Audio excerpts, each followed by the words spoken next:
आपण या तिन्ही यांचं ऑकरन्स पाहणार आहोत. बघा लक्षात ठेवायचं आहे.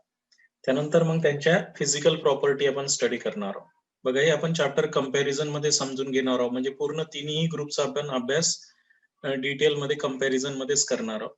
त्याच्यामुळे आपण ऑकरन्स ऑफ नेक्स्ट पॉइंट आपला काय राहणार आहे आता occurrence of 16, 17 and 18 group elements आहे की नाही. म्हणजे oxygen, halogens and inert gas या ग्रुप एलिमेंट्स आपल्याला काय करायचं आहे ऑकरन्स समजून घ्यायचा आहे. ऑकरन्स म्हणजे नेचर मध्ये हे कोणत्या फॉर्म मध्ये सापडत असतात त्याला आपण त्यांचं काय म्हणत असतो ऑकरन्स म्हणतो. ऑकरन्स वर बी आपल्याला क्वेश्चन्स येण्याची शक्यता असते है की नाही. तर आपण सर्वात पहिल्यांदा ऑकरन्स ऑफ 16 ग्रुप एलिमेंट्स पाहणार आहोत. बरोबर आहे. ऑकरन्स ऑफ 16 ग्रुप एलिमेंट हे जे 16 ग्रुप एलिमेंट आहे या 16 ग्रुप एलिमेंटलाच आपण कोणत्या नावाने ओळखत असतो चाल्कोजन्स असंही म्हणत असतो. बरोबर आहे.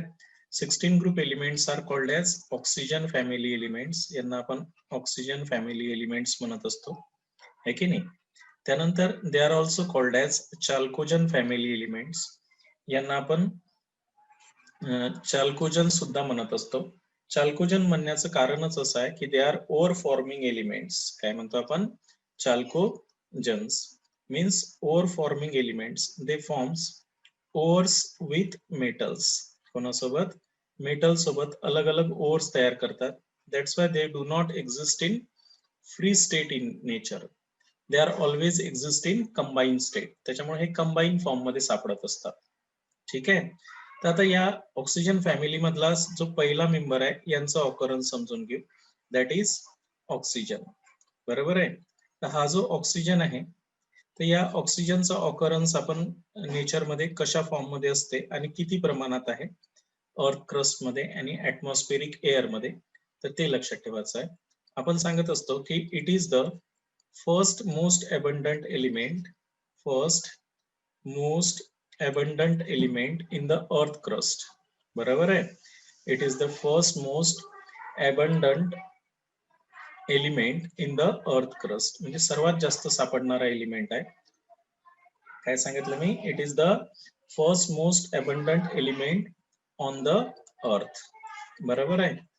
जवळपास अर्थचं 46.6% मास हे अर्थचं ऑक्सिजन मुळेच असते है की नाही. त्यामुळे आपण सांगत असतो की nearly 46.6% by the mass of earth crust is due to oxygen. कशामुळं ऑक्सिजन मुळे असते. In atmosphere nearly 20.95% volume of atmosphereचं 20.95 20.95% volume of air is due to the oxygen. is due to oxygen. कशामुळे असते ऑक्सिजनमुळे. त्याच्यामुळे आपण ऑक्सिजन हा first most abundant element earth crust वरचा आहे असं म्हणत असतो. Oxygen also occur in various metal oxides, metal carbonates, metal nitrate यांच्यामध्ये सुद्धा ऑक्सिजन असतोच. बरोबर आहे. आणि म्हणून आपण हे जे ऑक्सिजन आहे ऑक्सिजन फ्री स्टेट मध्येही सापडतो. फ्री फॉर्म मध्ये O2 फॉर्म मध्ये. It occur in free form. It occurs in free forms as O2. O2 form मध्येही सापडतो. ठीक आहे. ऑक्सिजनवर फक्त एवढाच क्वेश्चन येऊ शकते की ऑक्सिजन हा फर्स्ट मोस्ट अबंडंट एलिमेंट आहे. हे एमसीक्यू क्वेश्चन्स येऊ शकते आपल्याला फक्त. बाकी जास्त काही नाहीये. त्यानंतर सल्फरचे ओर्स म्हणजे त्यांचे नाव आणि त्यांचा फॉर्म्युला आपल्याला येण्याची शक्यता सर्वात जास्त आहे ऑकरन्स मध्ये. त्याच्यामुळे सल्फर जो नेक्स्ट मेंबर आहे 16 ग्रुपचा आहे की नाही तर यांचं ऑकरन्स आपण पाहणार आहोत. Sulphur mainly occurs in the earth crust. म्हणजे सल्फरचं जे प्रमाण आहे अर्थ क्रस्ट मध्ये ते खूप कमी आहे. It is 0.03% of mass of earth crust. जे अर्थ क्रस्टचं मास आहे किती खूप कमी प्रमाणात 0.034% of mass of earth crust is due to oxygen, sorry due to sulphur. कशामुळे? सल्फर. सल्फर हे खूप कमी प्रमाणात सापडतो, बरोबर आहे की नाही? आता mainly this sulphur are occur in combine form. Sulphur हे काय असतो? कंबाईन फॉर्म मध्ये सापडत असतो आपल्याला. It is mainly occur in combine form. हा कंबाईन फॉर्म मध्ये आपल्याला नेचर मध्ये सापडत असतो. It occur in sulphate minerals. जसं यांचे एक तर ते सल्फेट मिनरलच्या फॉर्म मध्ये सापडतात किंवा ओर्स आपण म्हणत असतो त्याला. Sulphur are occur in sulphate mineral. Sulphate म्हणजे SO4 डायनिगेटिव्हला आपण काय म्हणतो? सल्फेट. और it is occur in the form of sulphide ore, sulphide minerals. एक तर ते सल्फाइड मिनरलच्या फॉर्म मध्ये सापडतात. सल्फाइड मीन्स S डायनिगेटिव्ह या फॉर्म मध्ये सापडतात किंवा सल्फेटच्या फॉर्म मध्ये सापडत असतात सल्फर अर्थ क्रस्ट मध्ये. आता सल्फेट्स मधले काही मिनरल्स, इम्पॉर्टंट मिनरल्स आपण पाहणार आहोत आणि त्यांचे नाव सुद्धा पाहणार आहोत.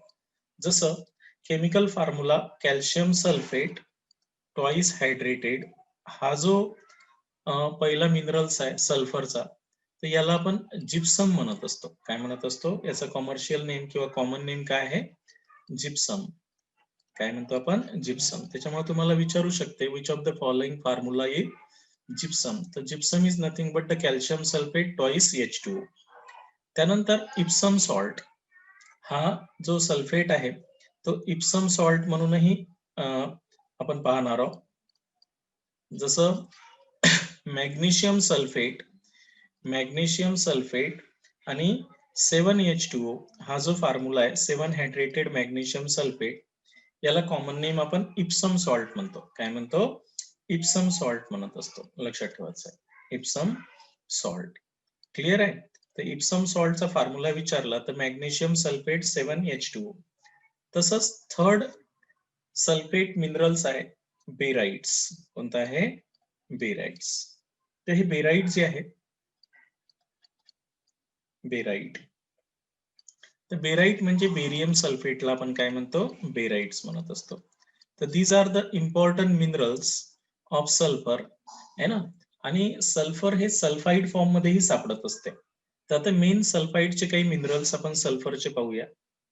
जसं सल्फर PbS जर असेल तर लीड सल्फाइड जे म्हणतो, तर याचं कमर्शियल नेम आहे, म्हणजे या मिनरलचं नेम आहे गॅलिना. काय आहे? गॅलिना. त्याच्यामुळे which of the following is the formula of galena असं जर विचारलं तर लीड सल्फाइड PbS. सेकंड जो झिंक सल्फाइड आहे, झिंक सल्फाइडच्या फॉर्म मध्ये सापडणार आहोत. आणि झिंक सल्फाइडलाच आपण काय म्हणत असतो? Zinc blend. झिंक ब्लेंड या नावानं, हे झिंकचा ओर आहे ऍक्च्युली. त्यानंतर कॉपरचा एक ओर आहे ज्याच्यात सल्फर असते, कॉपर पायराइड्स. CuFeS2, copper पायराइड्स. त्याला आपण काय म्हणतो? कॉपर पायराइड्स. त्यामुळं आपल्याला आपल्या बोर्ड एक्झाम मध्ये किंवा MCQ पॅटर्न मध्ये हे विचारण्याची शक्यता सर्वात जास्त आहे. बरोबर आहे? बोर्ड एक्झाम मध्ये 1 मार्क क्वेश्चन्स आहे की नाही? 1 मार्क क्वेश्चन्स आणि MCQ मध्ये सुद्धा याचा सर्वात जास्त विचार आहे. आता आपल्या लक्षात आलं पाहिजे की कॅल्शियम सल्फेट ट्वाइस हायड्रेटेड जर असेल सल्फर, तर त्याला आपण जिप्सम म्हणत असतो. मॅग्नेशियम सल्फेट 7 हायड्रेटेड असेल तर त्याला इप्सम सॉल्ट म्हणतात. बेरियम सल्फेट असेल तर त्याला बेराइट म्हणतात. तसंच सल्फाइड फॉर्म मध्ये जेव्हा सल्फर असतो तर लीड सल्फाइड म्हणजेच गॅलिना म्हणतो. झिंक सल्फाइडला आपण झिंक ब्लेंड म्हणतो. CuFeS2 म्हणजे कॉपर फेरोसायनाइडला आपण फेरस सल्फेटला आपण काय म्हणतो? कॉपर पायराइड्स म्हणत असतो. तर असे हे सल्फर असतात. Trace of sulphur or occur in hydrogen sulphide in volcanoes. Hydrogen सल्फाइडच्या फॉर्म मध्येही असते वल्कॅनोज मध्ये, आहे की नाही? काही प्रमाणात जे वल्कॅनोज असते त्या वल्कॅनोज मधून जे गॅस निघतात तर त्यांच्यामध्ये काही प्रमाणात सल्फर असते, आहे की नाही? Organic material such as eggs, proteins, onion, mustard, hair, wood contain यांच्यामध्ये काय राहते? सल्फर असते थोड्याफार प्रमाणात, ट्रेस अमाऊंट मध्ये. आता सल्फरच्या नंतर आपले नेक्स्ट एलिमेंट कोणत्या याच्यात नाही? ऑक्सिजन, सल्फर झाला. आता selenium and tellurium. Third important यांच्यामध्ये जे या ग्रुप मधले जे एलिमेंट्स आहे यांचा ऑकरन्स मध्ये सेलेनियम कोणता आहे, सेलेनियम अँड टेलुरियम. काय आहे, टेलुरियम. तर हे सेलेनियम आणि टेलुरियमचा ऑकरन्स वर क्वेश्चन्स विचारण्याची शक्यता कमी असते. यांचेही काय असतात, मेटल सेलेराइट्स आणि मेटल टेलुराइट्स तयार होत असतात इन सल्फर ओर. जे सल्फाइड ओर असते आपला, हा जो सल्फाइड ओर असते यांच्यातच यांचे सेलेनाइट्स किंवा टेलुराइट. जसं सेलेनाइट्स म्हटलं तर एससी डाय निगेटिव्ह आणि टेलुराइट्स म्हटलं तर एस डाय निगेटिव्ह. त्याच्यामुळं there are also found as a metal selenites. हे जे असतात तर हे मेटल सेलेनाइटच्या फॉर्म मध्ये सापडतात, आहे की नाही. सेलेनाइट्स म्हणजे एसई डाय निगेटिव्ह, लक्षात ठेवायचं आहे. मेटल सेलेनाइट्स हे मेटल सेलेनाइटच्या फॉर्म मध्ये सापडतात आणि हे मेटल टेलुराइट्स फॉर्म मध्ये सापडत असतात. मेटल टेलुराइट्स या फॉर्म मध्ये सापडत असतात. ठीक आहे. तर अशा प्रकारे यांचेही ओव्हर्स असतात. आणि जो शेवटचा मेंबर आहे याच्यातला तो आहे पोलोनियम, जो रेडिओ ऍक्टिव्ह इन नेचर आहे. पोलोनियम हा कसा असतो, रेडिओ ऍक्टिव्ह इन नेचर आहे की नाही. It occur in nature as a decay of product of thorium और युरेनियम. हे जे थोरियम आहे किंवा युरेनियम आहे हे जेव्हा डिके होत असतात है ना, यांच्यामधून अल्फा बीटा गॅमा रेज निघतात तेव्हा हा पोलोनियम तयार होत असते. त्याच्यामुळे it is the decay product of thorium and uranium. Clear आहे. आणि it is radio active in nature. हा रेडिओ ऍक्टिव्ह इन नेचर असतो. नेचर. तर that is the occurrence of 16 group elements in the earth crust. या जमिनीवर या 16 group एलिमेंटचं occurrence आपल्याला महत्वाचं होतं. तर आपल्याला विचारले जाऊ शकते राईट द केमिकल फॉर्म्युला. या ऑकरन्स वर आपल्याला मेन थीम लक्षात ठेवायचे आहे की इम्पॉर्टंट पॉइंट्स जे आपण 16 ग्रुप मध्ये लक्षात ठेवायचे आहे.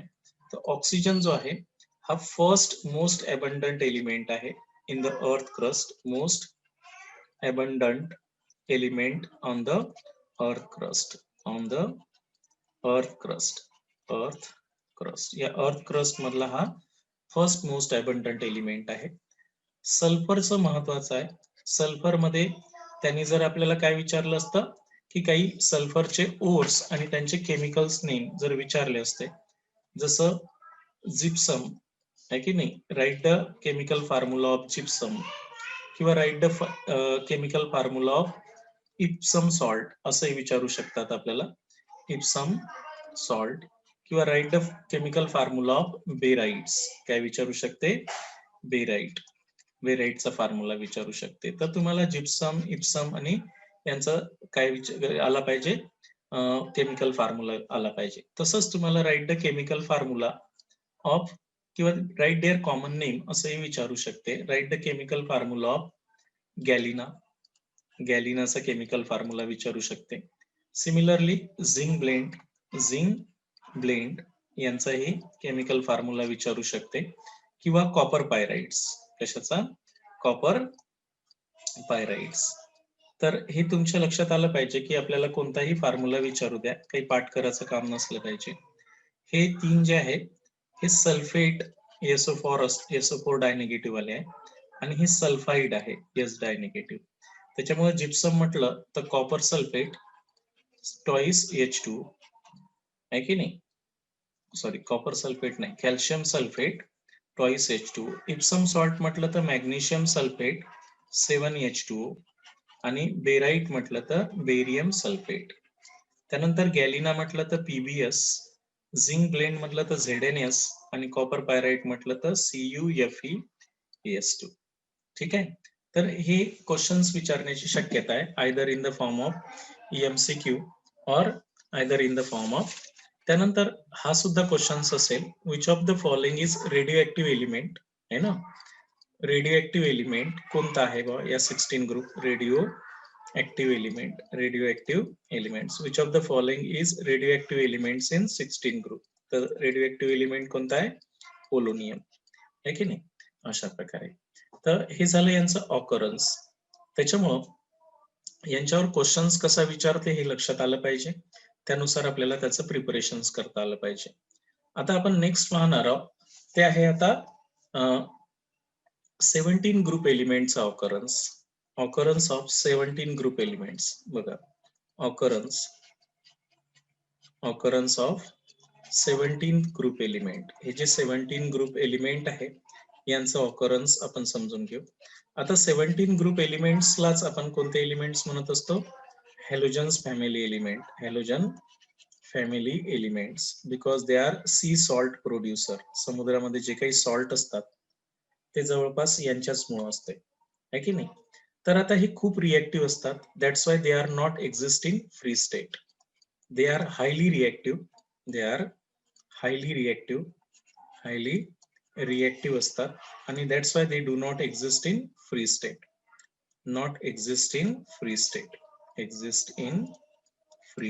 त्याच्यामुळे हे फ्री स्टेट मध्ये एक्झिट राहत नाही, कंबाईन फॉर्म मध्येच असतात. समजलं, लक्षात आलं? आता जसं यांच्यामध्ये फ्लोरीन आणि chlorine are fairly abundant. Fluorine आणि क्लोरीन हे बऱ्यापैकी सापडतात. फ्लोरीन जो असतो आणि क्लोरीन हे यांचं बऱ्यापैकी अबंडंट असते. त्यानंतर जो आपला ब्रोमीन आणि आयोडीन असतो यांचं कंपॅरेटिव्हली लेस अबंडंट असते. ब्रोमीन आणि आयोडीन हा कंपॅरेटिव्हली लेस अबंडंट असते.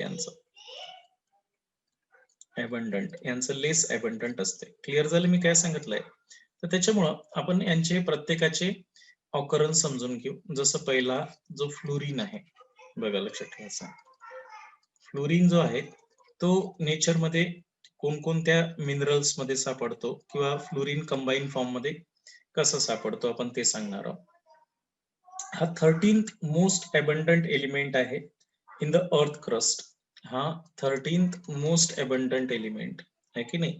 13व्या नंबरचा मोस्ट अबंडंट एलिमेंट आहे इन द अर्थ क्रस्ट. ठीक आहे. त्यानंतर it is present mainly insoluble fluorides. हे इन्सोल्युबल फ्लोराइडच्या फॉर्म मध्ये असते. Insoluble fluoride. त्याच्यामुळे काही इन्सोल्युबल फ्लोराइड्सचे ओर्स किंवा मिनरल्स जे म्हणतो आपण, ज्यांचे आपल्याला परीक्षेत क्वेश्चन्स विचारू शकतात. बरोबर आहे. Fluorine most important minerals. फ्लोरीनचे जे मोस्ट इम्पॉर्टंट मिनरल्स आहेत ते आता आपण समजून घेऊ. तर फ्लोरीन हा फ्लोरॅप्टाइट कॅल्शियम फ्लोराइड जो असतो त्याला आपण केमिकल नेम आहे त्याचं, म्हणजे त्या मिनरलचं नाव आहे फ्लोरॅप्टाइट. बघा,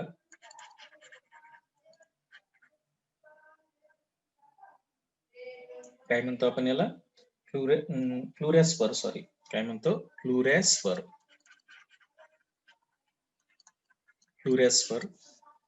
त्यानंतर सेकंड जो फ्लोरीनचा ओर आहे तो आहे क्रायोलाइट. कोणता आहे? क्रायोलाइट. आता आपल्याला माहिती आहे की अल्युमिनियम सोबत जर 6 फ्लोरीन असेल तर 3 निगेटिव्ह असेल, त्याच्यामुळे याला 3 सोडियम आपण लावू.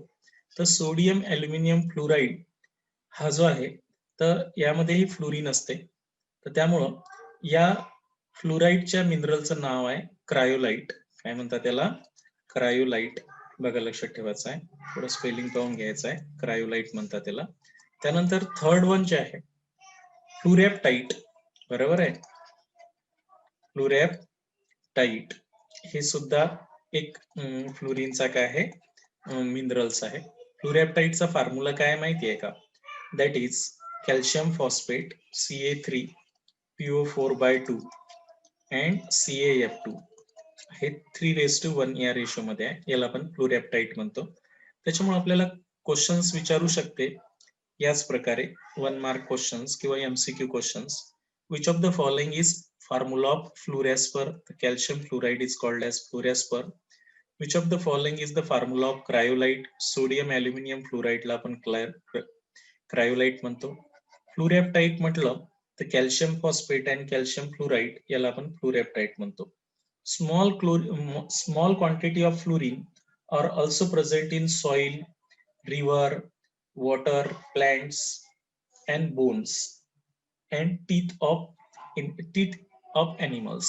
आपले जे दात असते त्या दातावरचं जे इनॅमल्स आहे त्याच्यामध्ये फ्लोरीन असते आणि म्हणून काही प्रमाणात फ्लोरीन हा सॉइल मध्ये सापडतो, रिव्हर मध्ये सापडतो, वॉटर, प्लांट्स अँड बोन्स, आपल्या बोन्स मध्ये सापडतो, अँड टीथ ऑफ एनिमल्स, बऱ्याचशा एनिमलच्या टीथ मध्ये फ्लोरीन सापडत असते.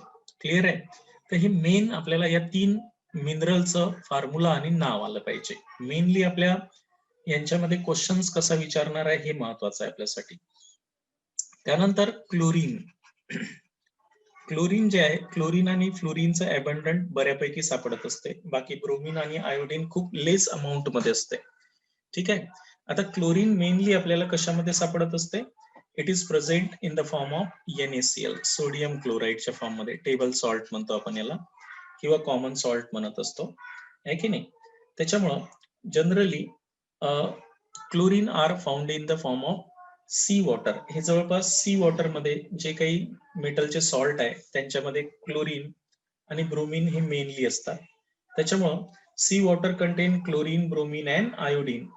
सी वॉटर मध्ये, आहे की नाही, जनरली क्लोरीन, ब्रोमीन आणि आयोडीन असते. क्लोरीन, ब्रोमीन अँड आयोडीन असतात with metal salt, with different metal salt, अलग अलग मेटल सोबत ते सॉल्ट बनवत असतात, आहे की नाही.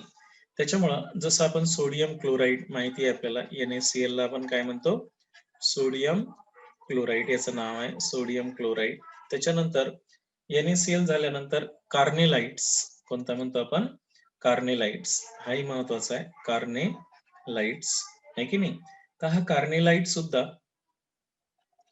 कार्नेलाइटचा फॉर्म्युला काय? KCl MgCl2 6H2O, याला आपण कार्नेलाइट्स म्हणतो. हा सुद्धा आहे ज्यांच्यामध्ये क्लोरीन असते. अँड कॅल्शियम क्लोराईड, कशामध्ये? Calcium chloride. यांच्यामध्ये कॅल्शियम क्लोराईडच्या फॉर्म मध्ये, कार्नेलाइटच्या फॉर्म मध्ये, किंवा कॅल्शियम क्लोराईड आपण याला म्हणू, काय म्हणणार आहोत? कॅल्शियम क्लोराईड, या मिनरलच्या फॉर्म मध्ये हे क्लोरीन सापडत असते. आता जो ब्रोमीन आहे, जो थर्ड एलिमेंट आहे या ग्रुपचा, ब्रोमीन, यांचं आणि आयोडीनचं प्रमाण कमी असते. लेस अबंडन्स, हे खूप कमी प्रमाणात असते as compare to fluorine and chlorine. Bromine occur in sea water, bromine सुद्धा आपल्याला कुठे भेटते? सी वॉटर मध्येच भेटते. With combine with certain metals, alkali metals and alkali earth metals. For example NaBr, त्यानंतर MgBr2, या फॉर्म मध्ये आपल्याला सी वॉटर मध्ये हा अल्कली आणि अल्कली अर्थ मेटल सोबत कंबाईन फॉर्म मध्ये सापडत असतो. आणि आयोडीन जो असतो या ग्रुप मधला, iodine, which have very less abundance, हे खूपच कमी प्रमाणात असते. त्यामध्ये व्हेरियस सी वीड्स, हे जे समुद्रामध्ये जे वीड्स असतात, या वीड्स मध्ये काय असते? आयोडीन्स असते. Contains up to 0.5% of iodine. Chile salt peter contain 0.2% of sodium iodide. ठीक आहे, अशा प्रकारे. तर हे आयोडीन आपल्याला सी वीड्स मध्ये सापडत असते. तर मेनली तुम्हाला याच्यावर कोणते क्वेश्चन्स विचारले जाऊ शकतात हे समजलं पाहिजे. तर आपल्या सर्वात महत्वाचं आहे की तुमचा जो 17 ग्रुप एलिमेंट आहे, तर या 17 ग्रुप एलिमेंट्स मध्ये आपल्या एक्झाम मध्ये आपल्याला बेसिकली फक्त हेच क्वेश्चन्स विचारले जाऊ शकतात. Right the chemical formula of, काय विचारू शकतात? राईट द केमिकल फॉर्म्युला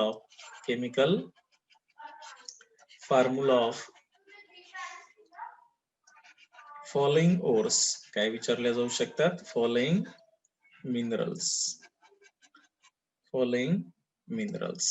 तर सर्वात पहिल्यांदा तुम्हाला जर त्यांनी विचारलं की CaF2 यांचं केमिकल नेम सांगा, किंवा Na3Al F6 यांचं केमिकल नेम सांगा, किंवा Ca3PO4/2 thrice raised to CaF2 1 ratio असं असतो हे. तर यांचे तुम्हाला विचारले की केमिकल नेम सांगा म्हटलं, तर आपण कॅल्शियम फ्लोराईडला कॅल्शियम फ्लोराईड नाही म्हणायचं आहे. तर यांचं केमिकली या मिनरलचं नाव आहे फ्लोरोस्पर. काय आहे? फ्लोरोस्पर. त्याच्यामुळे याचा जो आपण सांगणार आहोत ते आहे फ्लोरोस्पर. त्याच्यानंतर आपण याला काय म्हणत असतो? क्रायोलाइट. काय म्हणतो? क्रायोलाइट्स. याला आपण क्रायोलाइट्स म्हणतो. आणि हे आपण याचं नाव आहे फ्लुरॅपटाईट. काय असतंय? फ्लुरॅपटाईट.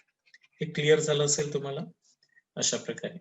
त्यानंतर तुम्हाला कार्निलाइट्स, जो क्लोरीनचा ओर आहे त्याच्यावरही क्वेश्चन्स राहू शकते. क्लोरीन मधला जो मेन आहे तो आहे, एक तर तुम्हाला रॉक सॉल्ट किंवा टेबल सॉल्ट विषयी विचारल एक, आणि दुसरं right the chemical formula of, कशाचा केमिकल फॉर्म्युला विचारणार आहे?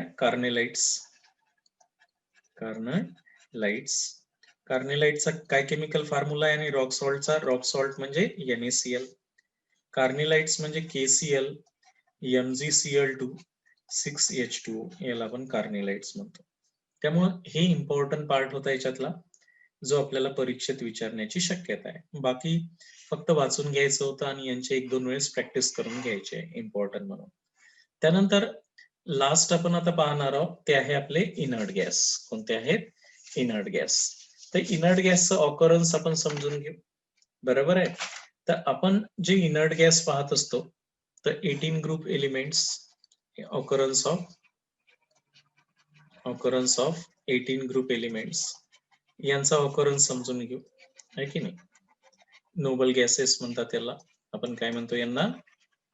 नोबल गॅसेस किंवा इनर्ट गॅसेस, आहे की नाही? तर आपल्याला माहिती आहे की noble gas except radon occur in free state in the atmosphere. हे रिएक्टिव्ह नसतात, इनर्ट असतात. That's why they are existing free state in atmosphere. या ऍटमॉस्फिअर मध्ये, इन द ऍटमॉस्फिअर,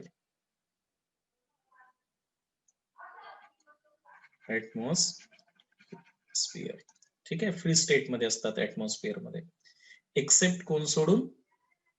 रेडॉन सोडून. कोण सोडून? Except radon. त्याचं कारण काय? की रेडॉन हा रेडिओ ऍक्टिव्ह इन नेचर आहे. काय? रेडॉन हा रेडिओ ऍक्टिव्ह इन नेचर आहे. ठीक आहे. आता ऍटमॉस्फेरिक अबंडन्स यांचं ऍटमॉस्फिअर मध्ये 1% volume of air, 1% volume of air is due to inert gases, is due to inert gas. हे इनर्ट गॅस मुळे 1% व्हॉल्यूम टोटल 100% पैकी. ठीक आहे. त्यानंतर यामध्ये सर्वात जास्त कोणाचं प्रमाण आहे? Argon is the major constituent. यामध्ये सर्वात जास्त कोणता असतो?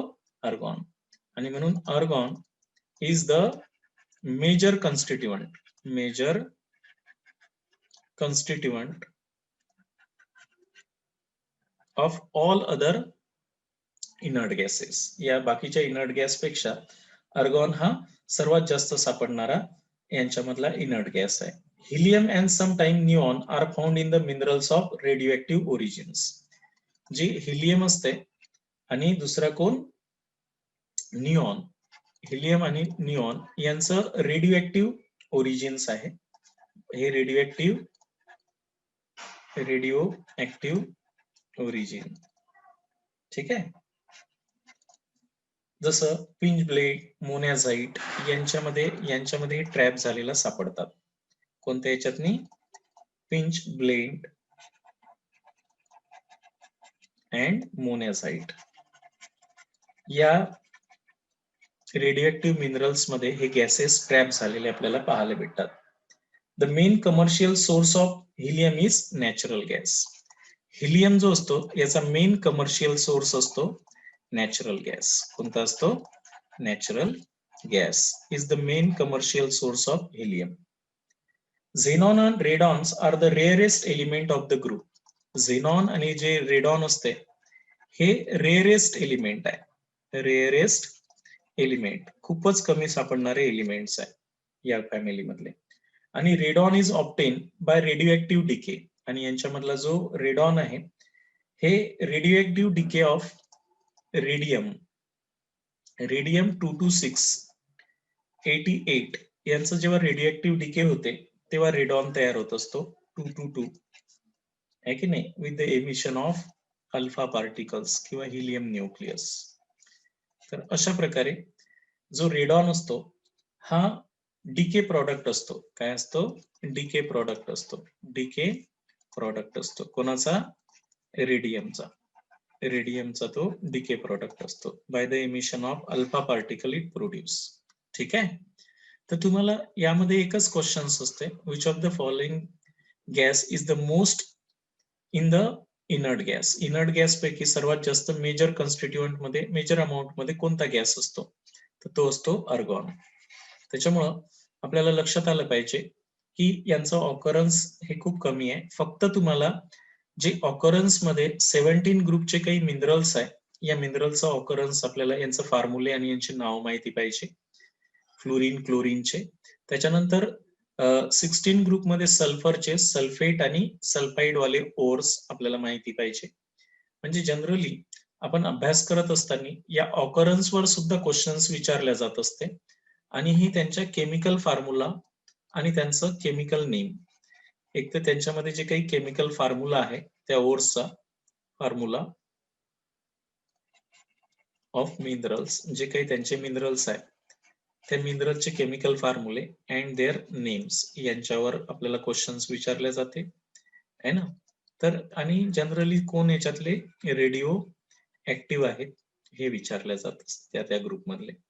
तर ही दोन इम्पॉर्टंट थीम वर आपल्याला ऑकरन्स मध्ये वर्क करायचं आहे, जेणेकरून आपल्या एमसीक्यू बी कव्हर होईल आणि 1 मार्क क्वेश्चन सुद्धा कव्हर होईल. म्हणून आज आपण पाहणार आहोत की फिजिकल प्रॉपर्टीज ऑफ, बघा लक्षात ठेवायचं आहे, physical properties of 16, 17 and 18 group element and 18 group element means oxygen family, halogen family and inert gas यांच्या फिजिकल प्रॉपर्टी आपण फोकस करणार आहोत.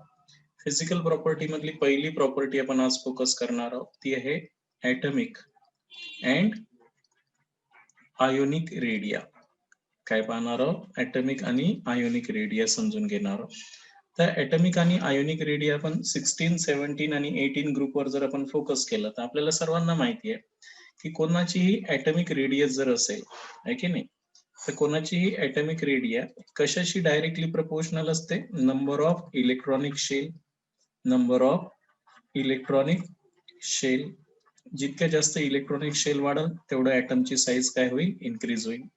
आणि हे फॅक्टर कोणासाठी फिट असते, ग्रुपसाठी आहे की नाही. तसंच ऍटमची साईज किंवा आयनची साईज, ऍटमिक रेडिया जी आहे ही property inversely proportional to effective nuclear charge. जर इफेक्टिव्ह न्यूक्लिअर चार्ज वाढला, इफेक्टिव्ह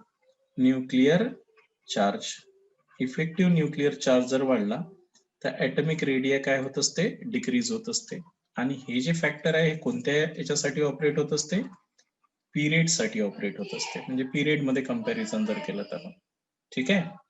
तर त्याच्यामुळं आपण आता इथे फोकस करत असताना ऍटमिक आणि आयोनिक रेडिया कोणत्या 16, 17 आणि 18 ग्रुपची जर फोकस केली, बरोबर आहे. तर सुरुवातीला आपण जर 16 ग्रुपमध्ये, कोणत्याही ग्रुपमध्ये पहा, तर जनरल पहिले सांगतो मी. In group 16, 17 and 18, atomic and ionic radii down the group increases. आपल्याला माहिती आहे ग्रुपमध्ये हे फॅक्टर ऑपरेट होणार आहे. इन 16, 17 and 18 ग्रुप, कोणत्याही ग्रुपमध्ये जा तुम्ही, 16, 17 and 18 ग्रुप आहे की नाही. डाऊन द ग्रुप, जर आपण डाऊन द ग्रुपमध्ये आलो म्हणजे top to bottom down the group, atomic and ionic radii goes on increases. काय होणार आहे, ऍटमिक अँड आयोनिक, आयनची सुद्धा ionic radii goes on increases. काय होणार आहे, गोज ऑन इन्क्रीजेस, हे इन्क्रीज होणार आहे. त्याचं कारण काय ते सांगायचं आहे आपल्याला. त्याचं रिझन असं आहे की down the group number of electronic shell goes on increases. Number of electronic shell, जे इलेक्ट्रॉनिक शेल असतात म्हणजे क्वांटम नंबर, सरळ सरळ number of electronic shell increases, हे काय होत असते, इन्क्रीजेस होत असते आहे की नाही. त्याच्यामुळे 16 असो, 17 असो किंवा 18 ग्रुप असो, तर यांचं जर आपण डाऊन द ग्रुप आलो तर ऍटमिक रेडिया काय होत असते, इन्क्रीज होत असते. तसंच आपण जर पिरियड मध्ये मूव्ह झालो तर हे आपण ग्रुप विषयी समजून घेतलं, बरोबर आहे की नाही, टॉप टू बॉटम. सपोज आपण पिरियड्स मध्ये जर मूव्ह झालो आहे की नाही, पिरियड मध्ये मूव्ह झालो म्हणजे 16, 17 अँड 18 ग्रुप, या ग्रुपमध्ये जर आपण पिरियड मध्ये मूव्ह झालो लेफ्ट टू राईट, तर ऍटमिक साईज काय होत असते, इन्क्रीज होत असते, सॉरी डिक्रीज होत असते. काय होत असते, डिक्रीज. त्याच्यामुळे अक्रॉस द पिरियड आपण काय म्हणणार आहोत, अक्रॉस द पिरियड म्हणजे पिरियड मध्ये जर आपण मूव्ह झालो left to right, across the period atomic and ionic radii atomic and ionic radii goes on decreases हे काय होत असते, डिक्रीजेस होत असते म्हणजे कमी कमी होत असते. क्लिअर आहे. विथ इन्क्रीजिंग ऍटमिक नंबर, जसा ऍटमिक नंबर काय होत असतो, इन्क्रीज होत असतो. विथ इन्क्रीजिंग ऍटमिक नंबर, जसं जसा ऍटमिक नंबर वाढत जाईल तसं. बरोबर आहे की नाही.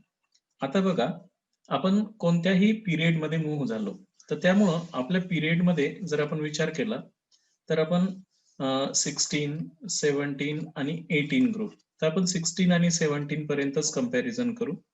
18 ग्रुप हॅज लार्जर ऍटमिक साईज, यांची ऍटमिक साईज काय राहते, जास्त असते. त्याचं कारण आहे, इथे आपण व्हॅन्डरवॉल रेडियस स्टडी करत असतो. कोणती, व्हॅन्डरवॉल रेडियस स्टडी करत असतो. आणि हे जे आहे, तर आपण 16 to 17, 15, 16, 17 असं जर आपण गेलो, 14, 15, 16 म्हणजे पिरियड मध्ये जर मूव्ह झालो तर साईज डिक्रीज होत असते. ऍटमिक किंवा आयोनिक रेडिया काय होत असते, डिक्रीज होत असते. त्याचं कारण आहे झेड इफेक्टिव्ह इन्क्रीज होत असते, इफेक्टिव्ह न्यूक्लिअर चार्ज इन्क्रीज होत असते due to the increasing atomic number वाढत असल्यामुळे. तर त्याच्यामुळे आपण एक कन्क्लुजन सांगणार आहोत की आपला जो पिरियडिक टेबल आहे तर त्याच्यामध्ये जे 17 ग्रुप एलिमेंट आहे, लक्षात ठेवायचं आहे, 17 ग्रुप एलिमेंट जे असतात दे हॅव स्मॉलेस्ट, बघा लक्षात ठेवायचं आहे, स्मॉलेस्ट ऍटमिक साईज, यांची ऍटमची साईज सर्वात छोटी असते. त्याच्यामुळे आपल्याला कोणत्याही, तुम्हाला जर विचारलं असतं की सेकंड पिरियड मधला सर्वात स्मॉलेस्ट ऍटम कोणता आहे, काय विचारलं असतं, स्मॉलेस्ट ऍटम कोणता आहे सेकंड पिरियड मधला, तर फ्लोरीन आहे की नाही. थर्ड पिरियड मधला जर विचारलं असतं तुम्हाला स्मॉलेस्ट ऍटम, तर तुम्ही कोणतं सांगितलं असतं, क्लोरीन. फोर्थ पिरियड मधला जर स्मॉलेस्ट ऍटम विचारलं असतं तर तुम्ही सांगितलं असतं ब्रोमीन. अशा प्रकारे आहे की नाही. तर हे जे हॅलोजन असतात हे स्मॉलेस्ट ऍटमिक साईज वाले असतात, की यांना आपण स्मॉलेस्ट ऍटमिक रेडिया असते इन रिस्पेक्टिव्ह पिरियड, त्या रिस्पेक्टिव्ह पिरियड मध्ये, रिस्पेक्टिव्ह पिरियड्स मध्ये, म्हणजे यांची साईज सर्वात छोटी छोटी असते. क्लिअर झालं मी काय सांगितलं आहे ते. तर अशा प्रकारे जसं आता आपण इथे 16 ग्रुप मध्ये ऍटमिक साईज पाहू आपण पहिल्यांदा. जसं आपल्याला माहितीच आहे ग्रुपमध्ये ऍटमिक साईज काय होत असते, इन्क्रीज होत असते. ऍटमिक और आयोनिक रेडिया हे जे काय होत असते, इन्क्रीजेस होत असतात because of increasing number of electronic shell. आता 16 ग्रुप मध्ये oxygen, sulphur, selenium, tellurium, polonium असे येतात.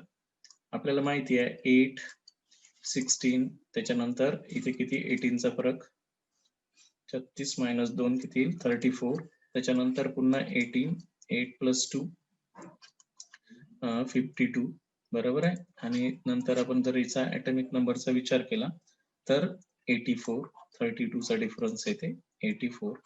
आता जेव्हा आपण याच्यामध्ये हे न्यूक्लियस आहे आपलं, 8 प्रोटॉन्स आहे यांच्या न्यूक्लियस मध्ये, 2 आणि 6 असेल. याच्या न्यूक्लियस मध्ये 16 प्रोटॉन आहे, 286 आहे की नाही. इथे 34 प्रोटॉन्स आहेत न्यूक्लियस मध्ये, 2, 8, 18, 6 असेल, 2, 8, 18, 6. म्हणजे जसं जसं आपण डाऊन द ग्रुप येऊ नंबर ऑफ इलेक्ट्रॉनिक शेल काय होत असते, इन्क्रीज होत असतात. काय होत असतात, number of electronic shell increase होत असतात. आणि म्हणूनच आपण सांगतो की साईज गोज ऑन इन्क्रीजेस. आता बेसिकली जेव्हा आपण याचा ऍटमिक साईज पाहिली, ऍटमिक रेडिया जर आपण यांची काउंट केली तर यांची ऍटमिक रेडिया तुम्ही जर पाहिली तर कशी इन्क्रीज होते तेही लक्षात येते. ऑक्सिजनची आपली ऍटमिक रेडिया आहे 66 आहे की नाही, पिकोमीटर मध्ये असते, मोजत असतो आपण. त्याच्यानंतर सल्फरची जी ऍटमिक रेडियस आहे ते 104 पिकोमीटर आहे, बघा इन्क्रीज झाली, इलेक्ट्रॉनिक शेल वाढली. तर त्याच्यानंतर सेलेनियमची 117 पिकोमीटर येते. त्याच्यानंतर टेलुरियमची 137 पिकोमीटर येते, अशा प्रकारे. आणि पोलोनियमची 146 पिकोमीटर. म्हणजे down the group atomic radii increases. Atomic radii काय होत असते? इन्क्रीजेस होत असते. Atomic radii increases. बरोबर आहे. आयोनिक रेडियाचंही तसंच आहे बघा. यांचे जर आयन्स बनवले तर आयोनिक रेडिया सुद्धा यांची काय होत असते? इन्क्रीजेस होणार आहे. तर आयोनिक रेडियस आपण यांची जर घेतली डायपॉझिटिव्ह आयनची, कोणती? यांचे जेवढे काही डायपॉझिटिव्ह आयन्स असतील, सपोज मी ई डायपॉझिटिव्ह घेतो, तर ऑक्सिजन डायपॉझिटिव्ह आयनची जर आपण ऍटॉमिक रेडियस काउंट केली तर 140 सॉरी डायनिगेटिव्ह, कारण हे इलेक्ट्रोनिगेटिव्ह ॲटम आहे, आपल्याकडे 2 इलेक्ट्रॉन्स गेन करतील. तर डायनिगेटिव्ह आयनची ॲटॉमिक रेडियस जर आपण काउंट केली तर 140, त्याच्यानंतर याची येणार आहे 184, याची येणार आहे 198, यांची येणार आहे 221 आणि यांची येणार आहे 230. म्हणजे आयोनिक रेडियस सुद्धा काय होत असते? इन्क्रीज होत असते. तसं एक लक्षात ठेवायचं आहे, सपोज ऑक्सिजन न्यूट्रल ॲटम आहे आणि ऑक्सिजन एनायन्स आहे, तर anions have always larger size. याची जी साईज असते लार्जर साईज असते, because less effective nuclear charge. Neutral atom पेक्षा एनायनची साईज मोठी असते, है ना. अशा प्रकारे हे आपल्या लक्षात ठेवायचं आहे. आणि हे आपण आयोनिक रेडिया त्यांची पिकोमीटर मध्ये काउंट करतो. इथे टॉप टू बॉटम आलो आपण, तर down the group it is increases. काय होत असते? Increases down the group. Clear आहे. असंच आपण जर 17 ग्रुप एलिमेंट मध्ये जर आपण पाहिलं तर ऍटॉमिक रेडिया तुम्हाला याच प्रकारे भेटल. बघा लक्षात ठेवायचं आहे, आपण जर 17 ग्रुप एलिमेंटचं जर ऍटॉमिक रेडियस पाहिली, नॅचरल आहे, कुठेही ऍटॉमिक रेडियस पहा ग्रुपमध्ये, तर तुम्हाला atomic radii down the group increase झालेली दिसेल. तर हे तर आता फॉर्मॅलिटीज आहे आपली, फ्लोरीन, क्लोरीन, ब्रोमीन, आयोडीन आणि ॲस्टॅटिन. बरोबर आहे. तर यांची जर आपण ऍटॉमिक रेडिया काउंट केली तर ऍटॉमिक रेडियस आहे 64 फ्लोरीनची, त्यानंतर क्लोरीनची 99 पिकोमीटर, त्याच्यानंतर ब्रोमीनची आहे 114 आहे ना, आणि त्यानंतर आहे तुमचा आयोडीन 133. म्हणजे down the group atomic radii goes on increases because of number of electronic shell goes on increases. आता हे जे हॅलोजन्स असते मोनोनिगेटिव्ह आयन्स घेतो आपण, आणि यांची जर रेडियस पाहिली आपण तर 133 पिकोमीटर एवढी आहे की नाही. त्याच्यानंतर 184 पिकोमीटर क्लोरीनची, मोनोनिगेटिव्ह क्लोरीनची, त्याच्यानंतर 196 इन्क्रीज होऊन राहिली टॉप टू बॉटम, आणि 220 आहे की नाही. म्हणून down the group it is increases. हे काय होत असते? इन्क्रीजेस होत असते, आहे की नाही. पण ही 64 ही सर्वात छोटी आहे सेकंड पिरियड मध्ये, आणि म्हणून सेकंड पिरियड मध्ये हा करस्पॉन्डिंग सेकंड पिरियड मध्ये याची साईज सर्वात छोटी असते. जर आता आपण 18 ग्रुप मध्ये विचार केला तर 18 ग्रुप थोडे वेगळे आहे ऍटॉमिक रेडियस साठी. 18 ग्रुप एलिमेंट्सची ऍटॉमिक रेडिया ही थोडी जास्त असते, ऍटॉमिक रेडिया. तर 18 ग्रुप ऍटॉमिक रेडिया जर आपण काउंट केली तर नॅचरली 18 ग्रुप याची जी ऍटॉमिक रेडियस असते ती तुम्हाला खूप जास्त इन्क्रीज झालेली दिसेल. जसं हिलियम आहे, निऑन आहे, आर्गॉन आहे, क्रिप्टॉन आहे, आणि झेनॉन आहे, आणि रेडॉन. यांच्या जर तुम्ही साईजचा विचार केला तर ऍटॉमिक साईज जर आपण यांची विचारात घेतली तर साईज मध्ये आपण फोकस करू तर ऍटॉमिक रेडियस मध्ये 120 atomic radii picometre atomic radii, त्याच्यानंतर 160 यांची होईल, डाऊन द ग्रुप इन्क्रीज होणारच आहे. त्याच्यानंतर 190 पिकोमीटर, त्याच्यानंतर 200 पिकोमीटर आहे की नाही, आणि त्याच्यानंतर 220 पिकोमीटर्स. क्लिअर आहे. Down the group it is increases. Down the group काय होत असते? इन्क्रीजेस होत असते. त्याचं कारण आहे की number of electronic shell increase. पण तुमच्या लक्षात आलं असेल की आपण जर एका याचं कंपॅरिझन जर केलं, बघा लक्षात ठेवायचं, म्हणजे 16, 17 आणि 18 ग्रुप मध्ये पाहिलं तर 16 मधला जर आपण कोणता घेतला, आता ऑक्सिजन घेतला, इथे फ्लोरीन घेतला, आणि इथे निऑन घेतला, तर हे साईज काय व्हायला पाहिजे? डिक्रीज. पण निऑनची एक्सेप्शनली इन्क्रीज झालेली असते. त्याचं कारण आहे की याच्यापाशी कम्प्लीट इलेक्ट्रॉनिक कॉन्फिगरेशन असते, आणि ही कम्प्लीट इलेक्ट्रॉनिक कॉन्फिगरेशन मध्ये असल्यामुळे all the electrons are paired electrons असते, आणि जे पेअर्ड इलेक्ट्रॉन्स असते यांच्यामध्ये मोर रिपल्शन होत असते. काय होत असते? मोर रिपल्शन होत असते आणि त्यामुळं हे size of orbital goes on increases in the size of atom goes on increases due to the inert paired effect. ते जे इनर्ट असणारे इलेक्ट्रॉन आहे पेअर्ड, त्यांच्या इफेक्टमुळे त्यांची साईज एक्सेप्शनली इन्क्रीज होत असते. कोणाची? इनर्ट गॅसेसची. तर त्याच्यामुळे जर आपण इथे जरा फ्लोरीनची साईज पाहिली होती आपण, तर फ्लोरीनची किती होती? 64. आणि हेच याच ग्रुप मधला जो निऑन आहे त्याची 160 पिकोमीटर आहे. आणि याच ग्रुपचा जो ऑक्सिजन आहे, या ऑक्सिजनची जर आपण पाहिली होती तर ती 66 होती. बघा इकडे डिक्रीज होऊन राहिली, पण इथे डायरेक्ट इन्क्रीज झालेली दिसते तुमची, आहे की नाही? तर हे व्हॅन्डरवॉल रेडिया असते ऍक्च्युली. व्हॅन्डरवॉल रेडिया स्टडी करत असतो आपण इनर्ट गॅस साठी. तर त्याच्यामुळे यांची रेडिया खूप जास्त होते आणि due to the inert paired effect. Clear आहे? अशा प्रकारे. तर हे झालं ऍटॉमिक रेडियस साठी. दुसरी फिजिकल प्रॉपर्टी आपण यांची समजून घेणार आहोत, ती आहे आयोनायझेशन एन्थाल्पी, आहे की नाही? तर आयोनायझेशन एन्थाल्पी म्हणजे एनर्जी चेंज. एखादा जो न्यूट्रल गॅसियस ऍटम असतो, सपोज एक न्यूट्रल गॅसियस ऍटम आहे, त्यांच्या आउटर मोस्ट ऑर्बिट मधून जो इलेक्ट्रॉन्स आपल्याला काढायचा असते, त्याला लागणारी जी एनर्जी आहे, त्या एनर्जीला आपण आयोनायझेशन एन्थाल्पी म्हणत असतो. आता हे जर न्यूक्लियसच्या खूप क्लोज असेल तर हे स्ट्रॉंगली बॉन्डेड असेल, मोर एनर्जी लागेल. जर याची ऍटमची साईज मोठी असेल तर आयोनायझेशन एन्थाल्पी कमी लागेल. तर असं करत असताना आपल्याला हे गॅसियस स्टेट ऍटम पाहिजे असते. गॅसियस स्टेट ऍटमच्या आउटर मोस्ट ऑर्बिट मधून आपण इलेक्ट्रॉन काढत असतो. आता बघा, जी आयोनायझेशन एन्थाल्पी असते ही डायरेक्टली प्रपोर्शनल टू कोणाशी असते? Effective nuclear charge. काय म्हणत असतो आपण?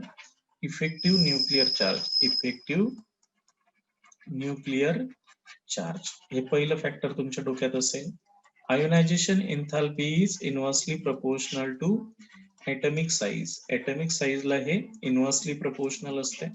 आणि ionisation enthalpy is directly proportional to stable electronic configuration. Stable electronic configuration. आता स्टेबल इलेक्ट्रॉनिक कॉन्फिगरेशन म्हणजे जसं पी ऑर्बिटल असेल तर या पी ऑर्बिटल्स मध्ये जर P3 असेल तर हे completely half filled electronic configuration असेल. P6 असेल तर हे स्टेबल इलेक्ट्रॉनिक कॉन्फिगरेशन मानले जात असते. डी ऑर्बिटल वाला असेल, डी ऑर्बिटल जर आपण शिकत असेल तर D5 आणि D10 हे स्टेबल इलेक्ट्रॉनिक कॉन्फिगरेशन आहे. आणि F ऑर्बिटल जर आपण स्टडी करत असेल तर F7 आणि F14 कम्प्लिटली हाफ फिल्ड आणि कम्प्लिटली फिल्ड हे स्टेबल इलेक्ट्रॉनिक कॉन्फिगरेशन म्हणतात. आणि स्टेबल इलेक्ट्रॉनिक कॉन्फिगरेशन जर असेल तर त्यांची आयोनायझेशन एन्थाल्पी हायर असते. तर आता पी ब्लॉक जेव्हा शिकून राहिलो आता आपण 15 ग्रुपचा विचार केला तर 15 ग्रुपचा outer most electronic configuration NS2 NP3 आहे. त्याच्यामुळे 15 ग्रुप वाल्या एलिमेंटची आयोनायझेशन एन्थाल्पी ही 16 ग्रुपच्या एलिमेंटच्या 16 ग्रुप एलिमेंट जे आहे ऑक्सिजन फॅमिलीच्या आयोनायझेशन एन्थाल्पी पेक्षा जास्त असते. हालाकी हे ऑर्डर उलटी असायला पाहिजे, 16 ग्रुपची जास्त असायला पाहिजे, पण 15 ग्रुपचं स्टेबल इलेक्ट्रॉनिक कॉन्फिगरेशन असल्यामुळे त्याची आयोनायझेशन एन्थाल्पी एक्सेप्शनली जास्त आहे. त्याच्यामुळे आता आपण 16, 17 आणि ग्रुपमध्ये पहिले समजून घेऊ. बघा लक्षात ठेवायचं आहे, ग्रुपमध्ये आयोनायझेशन एन्थाल्पी म्हणजे 16, 17 अँड 18 ग्रुपचा जर आपण विचार केला आहे की नाही, तर या ग्रुपमध्ये जर आयोनायझेशन एन्थाल्पीच्या व्हॅल्यूचा आपण ट्रेंड पाहिला तर down the group atomic size increases. सर्वांना माहिती आहे की आताच पाहिलं आपण, down the group atomic size increase होत असते. ऍटमिक साईज इन्क्रीज होत असते आणि ऍटमिक साईज जर इन्क्रीज झाली दी आयोनायझेशन एन्थाल्पी, यांची जी आयोनायझेशन एन्थाल्पी असते हे काय होणार आहे? Decreases. Ionization enthalpy goes on decreases. म्हणजे खाली खाली जर आपण गेलो तर आयोनायझेशन एन्थाल्पीची व्हॅल्यू काय होणार आहे? डिक्रीज होणार आहे. कारण आपण ionisation enthalpy is inversely proportional to atomic size असं सांगितलेलं आहे आणि हे फॅक्टर आपल्या ग्रुपशी रिस्पॉन्सिबल आहे. बरोबर आहे? While ionization enthalpy in periods, तुम्ही जर पिरियड्सचा फोकस केलं तर पिरियड्स मध्ये आपला जो 16 ग्रुप आहे, 17 ग्रुप आहे आणि 18 ग्रुप आहे, त्यामध्ये 18 ग्रुपची आयोनायझेशन एन्थाल्पी हायेस्ट आहे. 18 group has highest highest ionization enthalpy, म्हणजे त्यांच्यामधला आउटर मोस्ट ऑर्बिटल इलेक्ट्रॉन काढणं अतिशय मुश्किल आहे, कारण त्यांचं आउटर मोस्ट ऑर्बिटल कॉन्फिगरेशन आहे कम्प्लिटली स्टेबल इलेक्ट्रॉनिक कॉन्फिगरेशन आहे, आणि हे सर्वच स्टेबल इलेक्ट्रॉनिक कॉन्फिगरेशन असल्यामुळं यामधला आउटर मोस्ट ऑर्बिट मधला जो पेअर्ड इलेक्ट्रॉन्स आहे तो काढण्यासाठी ट्रिमेंडस एनर्जी लागते. त्याच्यामुळे हे इनर्ट आहेत. कोणते? 18 ग्रुप एलिमेंट, कारण त्यांची हायेस्ट आयोनायझेशन एन्थॅल्पी असते. आता पिरियड मध्ये जर आपण अक्रॉस द पिरियड, कोणत्याही पिरियड मध्ये अक्रॉस द पिरियड, कोणत्याही पिरियड मध्ये आपण जर गेलो तर काय होत असते? आयोनायझेशन एन्थॅल्पी इन्क्रीजेस होत असते. काय होत असते? इन्क्रीजेस होत असते. तर हे इन्क्रीज होण्याचं कारण काय? Effective nuclear charge goes on increases. Effective nuclear charge increases, हे इन्क्रीज होत असते. अशा प्रकारे आपल्याला हे आयोनायझेशन एन्थॅल्पी मध्ये सांगायचं आहे. तर तुम्ही यांच्या जर आयोनायझेशन एन्थॅल्पी काउंट केल्या तर 16 ग्रुप एलिमेंट मध्ये जर आयोनायझेशन एन्थॅल्पी आपण काउंट केली तर ऑक्सिजन, सल्फर, सेलेनियम, टेलुरियम आणि पोलोनियम यांच्या आयोनायझेशन एन्थॅल्पी जर आपण काउंट केल्या तर यांची आयोनायझेशन एन्थॅल्पी इन किलोजूल पर मोल, एक मोल आयनची, एक मोल ॲटमची आपण आयोनायझेशन एन्थॅल्पी काउंट करणार आहोत. तर यांची आहे 1314 ऑक्सिजनची, त्यानंतर सल्फरची 1 down the group ionization enthalpy decrease होत असते 1000, सेलेनियमची आहे 941, त्याच्यानंतर टेलुरियमची आहे 869 आणि 813. Down the group ionization enthalpy decrease, हे काय होत असते? डिक्रीजेस होत असते डाऊन द ग्रुप, बरोबर आहे. ऑक्सिजन झाल्यानंतर 17 ग्रुप जो आहे तो आहे हॅलोजन्स, म्हणजे फ्लोरीन, क्लोरीन, ब्रोमीन, आयोडीन, अस्टॅटिन यांच्या जर आयोनायझेशन एन्थॅल्पी तुम्ही काउंट केल्या तर डाऊन द ग्रुप डिक्रीज होणारच आहे. तर यांची आयोनायझेशन एन्थॅल्पी आहे 1680. कोणाची? फ्लोरीनची. सर्वात जास्त आयोनायझेशन एन्थॅल्पी दिसते फ्लोरीनची अबव द टॉप मध्ये. त्याच्यानंतर 1256, त्याच्यानंतर 1142, त्याच्यानंतर 1008. Down the group ionization enthalpy goes on decreases, हे सुद्धा काय होत असते? डिक्रीजेस होत असते. सिमिलरली 18 ग्रुप मध्ये जरी आले तुम्ही तर तुम्ही आयोनायझेशन एन्थॅल्पीची जर व्हॅल्यू पाहिली तर तुम्ही जर इथे हिलियम, त्याच्यानंतर निऑन, त्याच्यानंतर अर्गॉन, त्याच्यानंतर क्रिप्टॉन, त्याच्यानंतर झेनॉन, त्याच्यानंतर रेडॉन, हे जर व्हॅल्यू काउंट केल्या तर हे हायेस्ट भेटतील तुम्हाला पिरियडिक टेबल मध्ये. हिलियम जो आहे त्याची सर्वात जास्त आयोनायझेशन एन्थॅल्पी राहील 2372 किलोजूल पर मोल, एवढी एनर्जी रिलीज करेल तो किलोजूल पर मोल, आहे की नाही. त्यानंतर निऑनची आहे 2080, डाऊन द ग्रुप डिक्रीज होणारच आहे. त्याच्यानंतर 1520, त्याच्यानंतर 1351, त्याच्यानंतर 1170 आणि फायनली जे रेडॉनची आहे ते आहे 1037. Down the group ionization enthalpy decreases. Helium has highest ionization enthalpy in the periodic table. मग तुम्हाला जर विचारलं असतं की पिरियडिक टेबल मध्ये हायेस्ट आयोनायझेशन एन्थॅल्पी कोणाची आहे? हिलियमची आहे. आणि पिरियडिक टेबल मध्ये लोवेस्ट आयोनायझेशन एन्थॅल्पी सीझियमची आहे, alkali metal, group first A चा मेटल जो आहे त्याची आहे. क्लिअर आहे? अशा प्रकारे म्हणजे down the group ionization enthalpy decreases because of increasing atomic size. While across the period, तुम्ही जर पिरियड मध्ये मूव्ह झाले तर आयोनायझेशन एन्थॅल्पी तुम्हाला काय होताना दिसते? इन्क्रीज होताना दिसते, बरोबर आहे की नाही? Because of effective nuclear charge goes on increases. Periods मध्ये आपलं कोणतं फॅक्टर ऑपरेट होते म्हटलं? झेड इफेक्टिव्ह, म्हणजे इफेक्टिव्ह न्यूक्लिअर चार्ज. न्यूक्लियस वरचा चार्ज वाढल्यामुळे साईज डिक्रीज होते, आयोनायझेशन एन्थॅल्पी इन्क्रीज होत असते पिरियड मध्ये. ठीक आहे. नेक्स्ट थर्ड प्रॉपर्टी आपल्याला शिकायची आहे ती आहे इलेक्ट्रोनिगेटिव्हिटी. कोणती आहे? इलेक्ट्रोनिगेटिव्हिटी. तर इलेक्ट्रोनिगेटिव्हिटी खूप महत्वाची प्रॉपर्टी आहे पी ब्लॉक एलिमेंट साठी.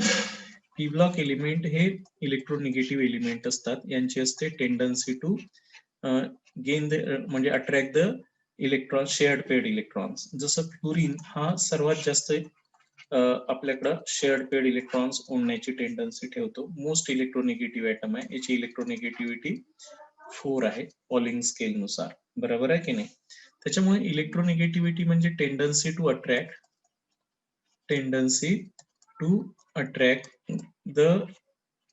the shared paired electrons toward itself. Shared paired electron towards itself. हे आपल्याकडं किती फास्ट इलेक्ट्रॉन सोडवू शकतात त्यांची टेंडन्सी म्हणजे electronegativity. Bonding paired electrons, shared paired electrons म्हणजे बॉन्डिंग पेअर्ड इलेक्ट्रॉन म्हणायचं त्यांना, बॉन्डिंग पेअर्ड इलेक्ट्रॉन्स. ठीक आहे. तर आपल्याला माहिती आहे की fluorine is the most electronegative element, most electronegative elements in the periodic table. Elements in periodic table. Periodic table मधला हा सर्वात जास्त इलेक्ट्रोनिगेटिव्ह एलिमेंट आहे. बरोबर आहे. याची पॉलिंग स्केल नुसार 4 ही व्हॅल्यू आहे.